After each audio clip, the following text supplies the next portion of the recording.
सूचना का अधिकार 2005 के बारे में डिस्कस करेंगे। ठीक है दोस्तों, सूचना का अधिकार 2005 है क्या? कोई भी पब्लिक अथॉरिटी से कोई भी इंडियन रेजिडेंट किसी भी प्रकार की सूचना प्राप्त कर सकता है। ठीक है, सूचना का अधिकार 2005 राइट टू इंफॉर्मेशन एक्ट 2005 में आया। उससे पहले भी हमारे देश में सूचना ली जा सकती थी और उनका उल्लेख आर्टिकल 19 और आर्टिकल 21 कॉन्स्टिट्यूशन के अंदर माना गया है। वो कौन सा केस था? PUCL बनाम भारत संघ सन 2002 और ADR बनाम भारत संघ सन 2003 के मामलों में। ठीक है दोस्तों, और इंडिया के अंदर सूचना का अधिकार जो नियम है वो 2005 में आया।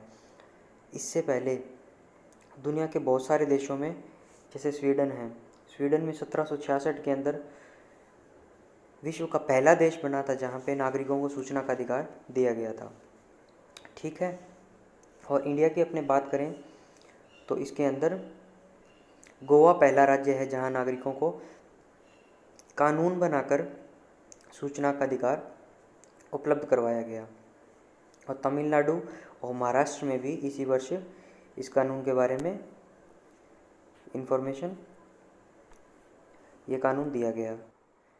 तो गोवा भारत का पहला राज्य है जहाँ नागरिकों को कानून बनाकर सूचना का अधिकार उपलब्ध करवाया गया। और तमिलनाडु और महाराष्ट्र में भी इसी वर्ष ये कानून बनाया गया। और ये कानून की शुरुआत कहाँ से हुई, ये सबसे अपने को ध्यान में रखने वाली बात है। एक पूर्व IAS ऑफिसर थी अरुणा रॉय, जिन्होंने क्या किया, जो राजस्थान के अंदर मजदूर किसान शक्ति संगठन, इनकी कुछ डिमांड्स थी गवर्नमेंट से और वो गवर्नमेंट ये डिमांड पूरी कर नहीं पा रही थी, तो क्योंकि उनको सूचना नहीं मिल रही थी, तो इसलिए उन्होंने राजस्थान में आके ब्यावर के अंदर ये आंदोलन किया और इस सूचना का अधिकार नियम को लागू करवाने में उनका बहुत बड़ा हाथ है। और अरविंद केजरीवाल जी भी हैं जो दिल्ली के वर्तमान मुख्यमंत्री हैं। इस संदर्भ में बहुत महत्वपूर्ण योगदान है और इन दोनों को मैग्सेसे अवार्ड मिल चुका है। ठीक है, और ये राजस्थान के बारे में एक चीज़ दी हुई है, इनको आप पढ़ सकते हो। और वाजपेयी सरकार द्वारा भी वर्ष 2003 में सूचना की स्वतंत्रता फ्रीडम ऑफ इंफॉर्मेशन अधिनियम 2003 बनाया गया। अब हम एक्चुअल एक्ट पे आते हैं, जो राइट टू इंफॉर्मेशन एक्ट 2005 है क्या। ठीक है दोस्तों, तो राइट टू इंफॉर्मेशन एक्ट है, वही एक्ट कैसे एक्ट बनता है? सबसे पहले बिल होता है और जब वो लोकसभा राज्यसभा में पारित हो जाए और जब राष्ट्रपति के सिग्नेचर होने के बाद कोई भी बिल एक्ट बनता है। ओके, तो RTI एक्ट है, सूचना का अधिकार अधिनियम 2005 जो है वो 15 जून 2005 को राष्ट्रपति ने इस बिल पे सिग्नेचर कर दिए थे, तो ये एक्ट बन गया।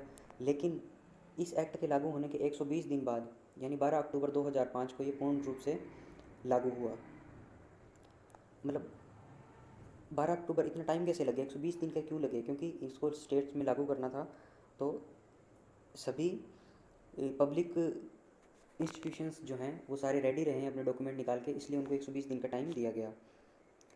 ठीक है दोस्तों, और इस एक्ट के अंदर क्या है कि 30 दिन के अंदर हमें किसी भी गवर्नमेंट इंस्टीट्यूशन को सूचना प्रोवाइड करवानी होती है और 12 अक्टूबर को सूचना का अधिकार दिवस के रूप में मनाया जाता है। ठीक है दोस्तों, और इसके बाद क्या है, अपनी सूचना लेंगे तो इसका पैटर्न क्या होगा? सबसे पहले ये कि हर सरकारी संगठन को एक PIO पब्लिक इंफॉर्मेशन ऑफिसर, लोक सूचना आयुक्त की नियुक्ति करनी होगी। ठीक है दोस्तों, क्योंकि हम किसी पब्लिक अथॉरिटी के पास जाएंगे तो उस पर इंफॉर्मेशन चाहिए अपने को, तो कोई ऐसा इंसान हो, कोई ऐसी अथॉरिटी हो जिसके पास अपने अप्लाई कर सकें, जो अपने को इन्फॉर्मेशन प्रोवाइड कर सके, तो ऐसी कोई अथॉरिटी तो होनी चाहिए। तो एक पब्लिक इंफॉर्मेशन ऑफिसर, लोक सूचना आयुक्त की एक पोस्ट की निर्माण किया गया, एक पद का निर्माण किया गया, जिसके अंतर्गत हम उसके वहाँ पे उसके अप्लाई करेंगे और अपने को इन्फॉर्मेशन मिल जाएगी। तो PIO जो है उससे संबंधित आपको 3 आंकड़े याद रखने हैं। सबसे पहला आंकड़ा जो है, कोई भी जो इन्फॉर्मेशन सीकर है, कोई भी ABC, मैं खुद हूँ, मान लो मुझे किसी की पब्लिक इंस्टीट्यूशन से रिलेटेड मुझे सूचना चाहिए, तो जब मैं अप्लाई कर दूँगा तो उसके 30 दिन के भीतर मुझे सूचना देनी पड़ेगी, अगर कोई नॉर्मल केस है तो।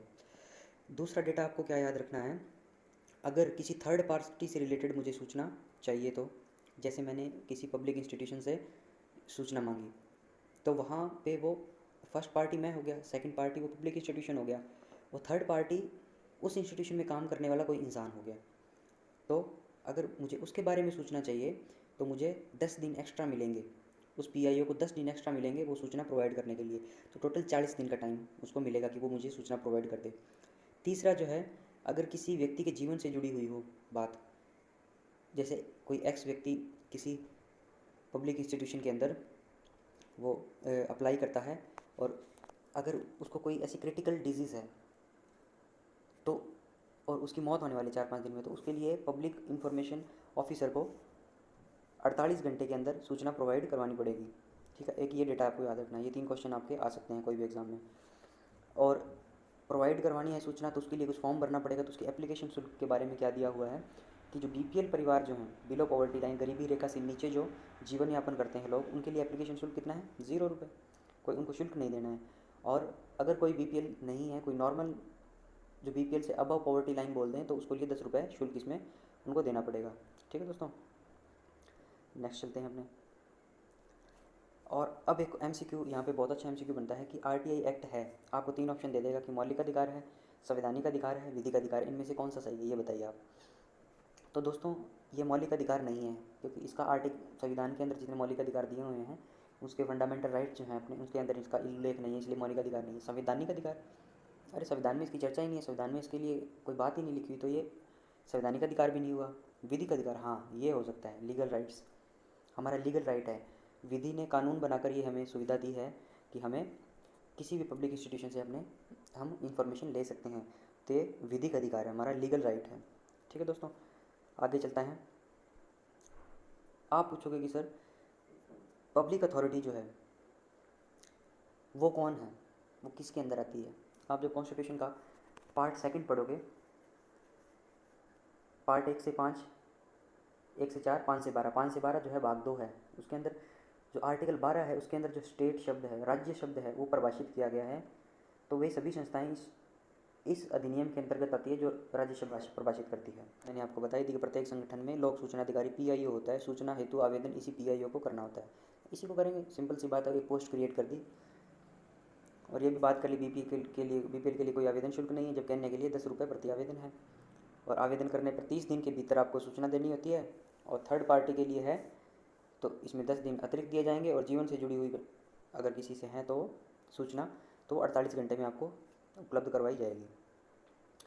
ठीक है दोस्तों, और ये 3 डेटा आपको याद है, 30, 40 और 48, ये रट्टा मार लो। ये क्वेश्चन आपके एग्ज़ाम में अगर आपके सिलेबस में है तो इनमें से एक क्वेश्चन आएगा ही आएगा। 30, 40, 48, 30 दिन नॉर्मल, 40 अगर थर्ड पार्टी से रिलेटेड, और 48 घंटे यानी किसी के जीवन से रिलेटेड है, तो अपने को उसको पीआईओ को सूचना उपलब्ध करवानी पड़ेगी। अब ये क्वेश्चन आता है कि अगर वो इन निर्धारित अवधियों के बीच में पीआईओ जो है सूचना उपलब्ध नहीं करवाता तो क्या प्रोसेस है। तो दोस्तों क्या है, एक अपीलीय अधिकारी होगा उसके ऊपर, पीआईओ के ऊपर।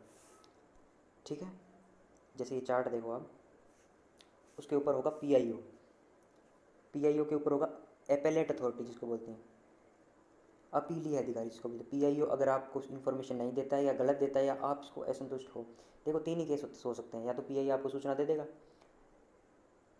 उस सूचना से आप असंतुष्ट हैं तो आप अपीलीय अधिकारी के पास जाएंगे, या वो इन्फॉर्मेशन नहीं देता तो आप उसके पास अपीलीय अधिकारी के पास उसकी शिकायत करने जाएंगे।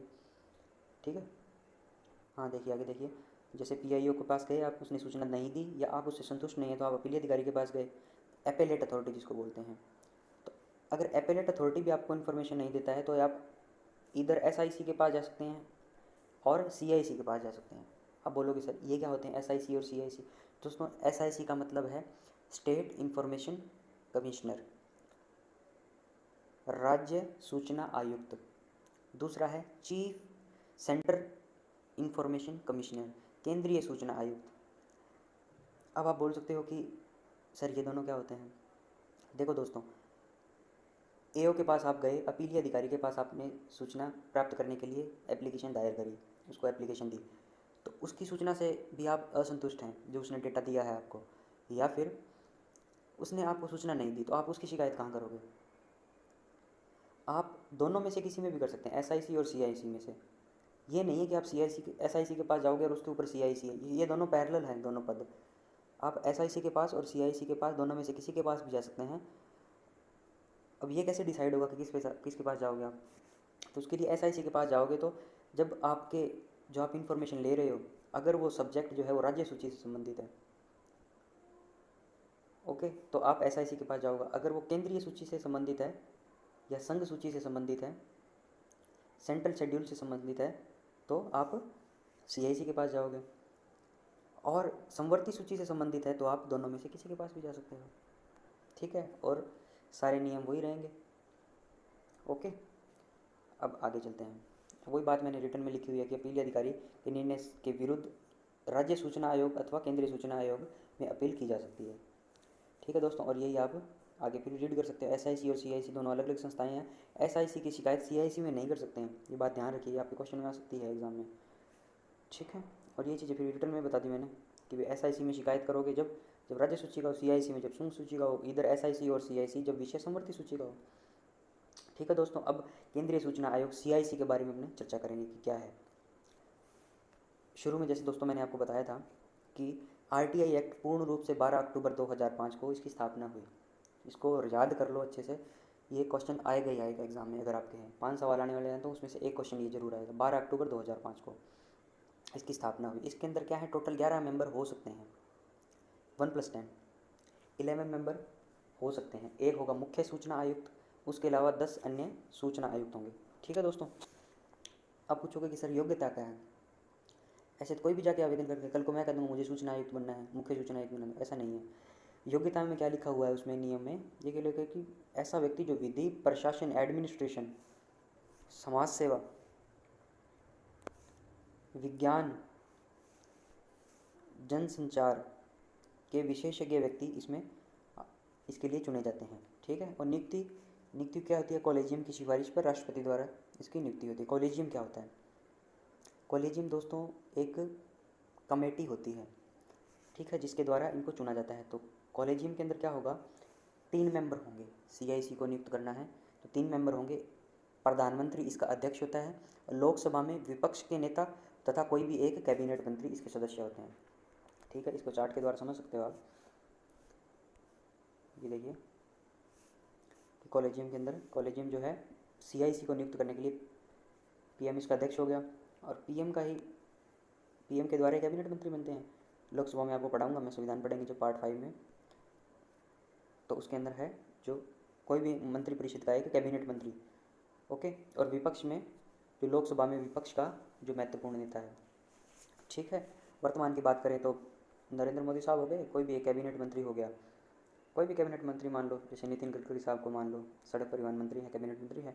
लोकसभा विपक्ष का नेता राहुल गांधी जी को मान लो, ठीक है दोस्तों। तो ये इसका चुनाव करने का तरीका है कि भाई CIC कैसे नियुक्त होगा। अब देखो दोस्तों, इसका कार्यकाल जो है, कार्यकाल में लिखा हुआ है कि 5 वर्ष और 65 वर्ष, जो भी पहले हो जाएगा, ठीक है। इसका मतलब क्या है कि जैसे कोई बंदा 59 ईयर का हो गया तो उसका कार्यकाल कब तक रहेगा? 59 का हो गया तो उसमें 5 जोड़ लो, 64 तक उसका रहेगा। अगर कोई 62 साल के व्यक्ति है तो उसको 3 साल ही करना पड़ेगा, 65 साल का हो जाएगा। तो 65 के बाद मतलब जॉब नहीं कर सकता वो, सीधी सी बात ये है, ठीक है। और इसके आगे नोट है कि भी कोई भी व्यक्ति जो है अपने पद पर पुनर्नियुक्त नहीं होगा, लेकिन सूचना आयुक्त को मुख्य सूचना आयुक्त बनाया जा सकता है, लेकिन दोनों रूप में उसका कुल मुख्य कार्यकाल 5 वर्ष होगा। इसका मतलब क्या है कि जैसे कोई 1+10 का नियम है, एक मुख्य सूचना आयुक्त है और 10 सूचना आयुक्त हैं। तो सूचना आयुक्तों को अगर मुख्य सूचना आयुक्त बनाना है तो उसमें क्या होगा, जैसे 3 साल वो सूचना आयुक्त रह लिया, जो 2 साल ही रह सकेगा मुख्य सूचना आयुक्त, ठीक है। इसके बारे में इस लाइन का मतलब यही है, इस नोट का मतलब, ठीक है। और ये आप सूचना का अधिकार अधिनियम 2005 बना था, उस टाइम ये जो था CIC, इसका पद जो है वो चीफ इलेक्शन कमिश्नर के बराबर था। और सूचना आयुक्त जो हैं उसके नीचे वाले जो हैं उनका दर्जा था निर्वाचन आयुक्त के अंदर, निर्वाचन आयुक्त के बराबर। लेकिन मोदी सरकार ने 2019 में अमेंडमेंट करके ये सारे डेटा बदल दिए हैं, मतलब अमेंडमेंट करके ये जो चीज़ें हैं ये हटा दी। गवर्नमेंट का तर्क था कि भाई CIC जो है वो इसके बराबर नहीं हो सकता, ये दोनों अलग अलग संस्थाएं हैं, इनसे कंपैरिजन नहीं कर सकते हम। तो उन्होंने ये नियम दे दिया, ये अमेंडमेंट कर दिया कि जो CIC और चीफ इलेक्शन कमिश्नर है और उसके जो सबऑर्डिनेट हैं, जो 10 सूचना आयुक्त हैं, इनके जो वेतन भत्ते, कार्यकाल, जो सब चीज़ें हैं वो सेंट्रल गवर्नमेंट डिसाइड करेगी, मतलब प्रधानमंत्री डिसाइड करेंगे, सीधी सीधी बात है, ठीक है। और इनको हटा कैसे सकते हैं? कदाचार या अक्षमता के आरोप पर राष्ट्रपति द्वारा उच्चतम न्यायालय से करवाई गई जांच के आधार पर इनको हटाया जा सकता है कि बंदा काम नहीं कर रहा, कदाचार है, अक्षम है, सब नहीं है, और वो जो सुप्रीम कोर्ट इसकी जांच करवाएगी तो इसको हटा सकते हैं। बाकी आप देख सकते हो आज तक ऐसी पोस्ट पे जिस किसी को नहीं हटाया गया इन चीज़ों में, क्योंकि ये इतना आसान नहीं है ये प्रोसेस, उच्चतम न्यायालय द्वारा जांच करवा के किसी को हटाना। ठीक है दोस्तों, तो अब आगे इसके कार्य के बारे में चर्चा करेंगे।